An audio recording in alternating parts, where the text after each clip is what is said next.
Pernah tak Tuan dengar orang cakap simpan emas dengan kami tiap-tiap bulan boleh dapat income? Tuan bila dengar macam tu, saya tahu ramai orang terus rasa excited sebab semua orang nak duit berkembang cepat, betul tak? Tapi itulah sebenarnya punca ramai orang kena scam emas. Pesan guru emas saya, Tuan Muhammad Zulkifli Syafiee, beli emas mesti dapat emas, bukan sekadar dapat janji bulan dan bintang. Tuan masa mula-mula belajar pasal emas dulu, saya pun ingat simpan emas ni macam pelaburan lain. Boleh rolling duit, boleh dapat dividen bulanan, boleh buat income pasif. Tapi rupanya salah Tuan.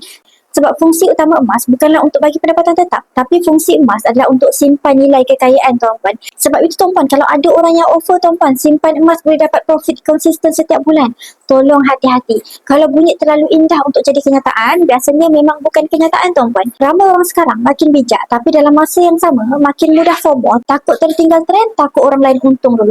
Akhirnya tuan-puan terus masuk tanpa semak. Sayang tuan-puan. Sedangkan kalau kita tengok orang dulu-dulu, mereka simpan emas dengan cara yang sangat simple tuan-puan. Ada duit beli emas, bila perlukan duit mereka jual semula emas mereka. Tak fikir nak cepat kaya, tapi mereka cuma nak lindungi hasil usaha sendiri.